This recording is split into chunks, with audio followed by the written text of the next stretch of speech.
Hi, I'm Katy Thoma, President and CEO of the Chico Chamber, and I am here today with Budd Schwab, who is the owner of Campus Bicycles.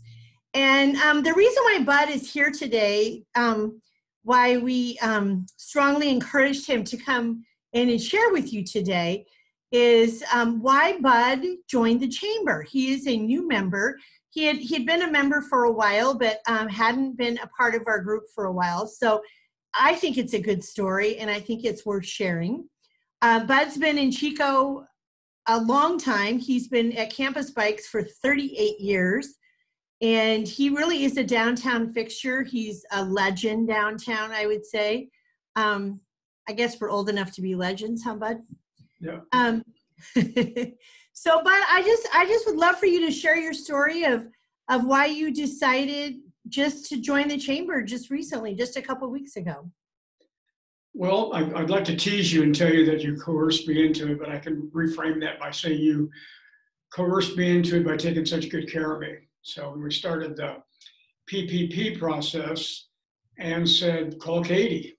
And so I did, and we got right on that. And between the bank and BT Chapman and Katy, got all that squared away almost immediately. So with that, I thought I'd return the favor and get involved in the Chamber. And I also like the fact that now the Chamber, that actually kind of got started with Katy's relationship with the DCBA, has become so positive. So I've been on that board for a long time and been president a couple of times. So. Sure. So when you talked about Ann, so Ann is your wife, Ann Schwab, who is the mayor of Chico. And then you talked about the bank, and you bank with Tri-Counties, because you shared that with me. And then BT Chapman is part of SCORE, which is the folks that are retired that provide counseling to small business owners. So what you found for your success really was having a team. Yep, exactly. That's exactly what it is. Yeah. Yeah. So what a great testimony to what it is. I think the thing that I appreciated the most, Budd, is that you know when to ask for help. You've been a successful businessman for a long time, and you know that you don't know everything, but you know people that know. Does that make sense? Yep. Surround yourself by smart people. Yeah. And so how many employees do you have right now? I have 8 right now, the most I've ever had by far. A lot of it has to do with their working around their school schedule, but they're there a lot. So sure, they're even in there quite a bit when they're not working. So they're all really good friends. They interact really well together, and so it's been it's fun actually. It's a lot of fun to get. I mean, they work really hard also. So. Well, I know that through the years you've had very little turnover in your shop. You have people in there that are very customer oriented. They sell you what you need. It's never been a sales type of thing when you go in the shop. It's like, well, what kind of bike cycling do you do? I mean, we've bought a lot of bikes over the years at Campus Bikes when my kids were little, all the way, to becoming adults. And I know that the experiences that I've had with Campus Bikes is that we come home with what we need, not with what's on special this week. So talk to us a little bit about your philosophy at Campus Bikes and why you've been so successful over the years. Well, I think we try to have a very broad base for customers. Everybody's asking me now with the students not returning, how's that going to affect me? It'll definitely affect me, but I'm not that dependent upon them. But I've had really good product and really good employees. Everybody works really well together. I've been blessed by some great locations. I started at 5th and Main, then I went to 4th and Main, and now I'm at 3rd and Main. I'm 73 years old with a 10-year lease. I think I'm done moving. Well, the shop, I call it the new shop, is beautiful and great location. The lighting's terrific. You have lots of space. And I heard from a cyclist earlier today. They went into the shop yesterday to get some parts and talked about how you are operating during COVID.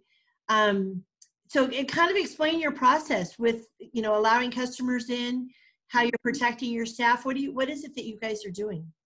Well, it was a difficult start because we had, with 8 employees and me, we had 9 opinions. So we had a little death by committee there. And so we finally got it all organized where we're all on the same page and we're very strict. We're running our own rules as far as we're going overboard. We always wear our masks. We take them off when there's no customers. We greet everybody at the door. We can, make decisions about what needs to be done at the door. About half the people don't really need to come in. A lot of that stuff can be done by then. We do a little pickup and delivery service, which has been kind of popular. So that Oh, mm-hmm. Oh, that's nice. Yeah, that's been really fun. For one of the girls does that, and she really likes doing that. So that's worked out really well. And we have a bin where anything gets sanitized.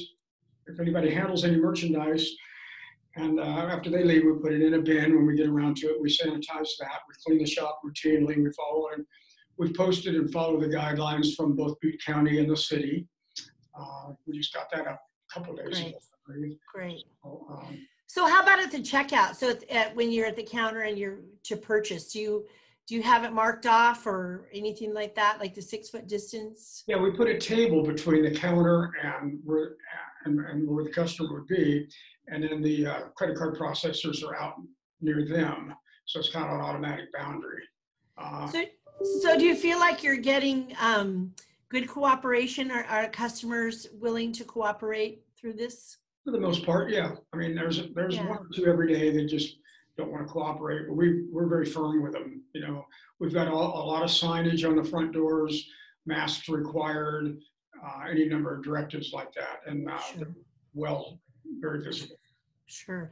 So as we head in, with summer's coming, and so how do you see your role with the chamber? I mean, what do you see how we can serve you in the months to come, in the years to come, that you would see would be important? Well, I've always gone to all your annual awards banquets and those things because of Ann. She drags me to those things, and I enjoy that. Just basically the resources, just like this, when I had a question the other day that I finally got resolved before I got a hold of you, but you were my automatic person to go to. Sure. Nicole at the bank has been amazing, and so that, without being specific, it seems like it's, we're all in this together, and that's getting to be quite a phrase, I know, but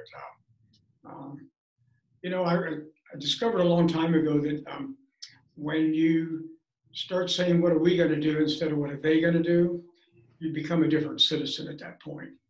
So that's true.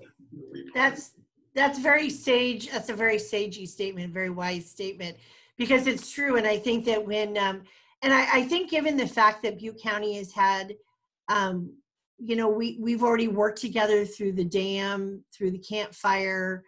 So we already know, we know each other. And I keep saying this over and over again, but it's always about the relationship. And, Bud, I back in the old days in the 80s is when I was a banker is when I first met you, and my kids were little and I didn't know how to change bike tires, and the kids wanted to go for a bike ride and I was at work and they were frustrated, and I'd always just say, oh, just go see Bud, he'll fix your bike, or, the chain fell off or whatever. And you were always so kind to us. And I know they have very fond memories of campus bikes, and they're both are still very avid cyclists, thanks to you. So we did the right thing. Absolutely. And some of their fondest memories are pedaling through Bidwell Park as kids, little guys. So, well, we thank you today. Thank you for being open. I know you've provided a great service to the city. During this COVID crisis, a lot of people are out and about on their bikes and doing healthy stuff. And we really appreciate you abiding by the guidelines that are set forth by the county and the city, because that's going to protect everybody. You're going to protect your employees and protect your customers. So, but thanks for the membership. I mean, this is just great. And I think that people need to know that the chamber is here for you. We have tons of resources.